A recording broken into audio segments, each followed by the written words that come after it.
Hello and welcome to the Experimental Design Notes. Today you're going to be learning about the parts of an experiment and what you need to make an experiment valid. Any experiment you might be doing always starts as a problem. You've seen the natural world and now you have something you need to solve. The problem I'm looking at right now is I want to know if the amount of sleep I get each night affects how quickly I get ready in the morning. So if you notice in this question, I do have something that changes, which is the amount of sleep I get each night. So what's changing is called your independent variable, or your IV. Your independent variable is the only part of the experiment that scientists get to change. So in the experiment down below, I have 3 plants: plant A, plant B, and plant C. Looking at the picture, what am I changing about these plants?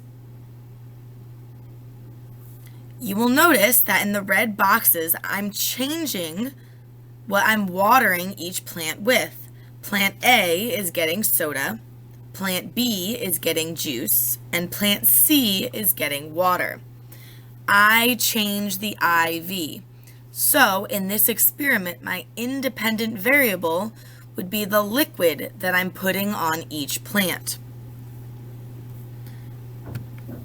When you set up an experiment, such as this plant experiment, you have multiple groups. One of those groups is going to be a control group. This is the normal group. It's the one that you compare the other groups to. So, what do plants normally get poured on them? They normally get water, so your control group is going to be plant C. This is the group that gets water. That means your other 2 groups, groups A and B, are experimental groups. These are groups that are different. They get the independent variable. As a reminder, our independent variable in this experiment is the liquid that's being poured on them. They get a different type of liquid than is normal.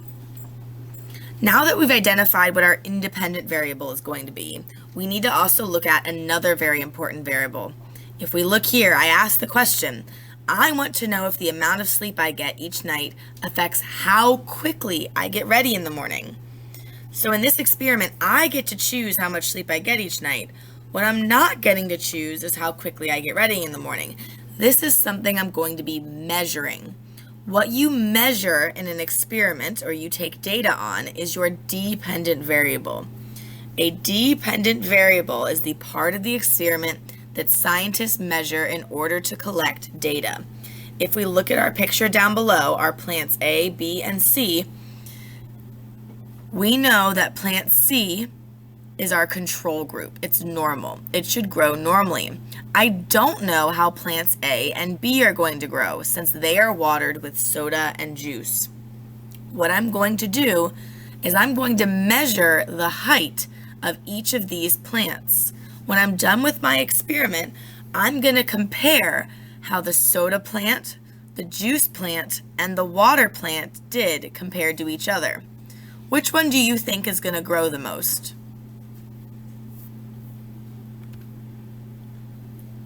Now, once you've done your experiment and you're getting ready to start collecting data, taking measurements, you need to make sure that your experiment is valid. Valid just means true. If it's invalid, it means false. A valid experiment just means it's correctly set up to measure the thing you're trying to measure. Now, how do we make sure our experiments are valid? 1, we test multiple times. We never run an experiment only once. We want to do multiple trials to make sure that what we got the first time is what we get every time after that. We also need to make sure that we're only changing one thing in our experiment. That's our independent variable. And we need to make sure that we have a control group. That's the group I talked about earlier. That's our normal group. So, the important thing here is we can only change one thing. So in our plant experiment, the only thing we are changing is which liquid is being poured on the plant. Every other thing in your experiment should be constant. So your constants are things that stay the same in an experiment. So for our plant experiment, since we are changing the liquid we're pouring on them, We should keep the temperature the same, the amount of liquid the same, the type of soil, the type of pot, the type of plant, any other variable should stay the same so that I know when I'm measuring the height of my plants, the only thing that could be the difference between them is the liquid.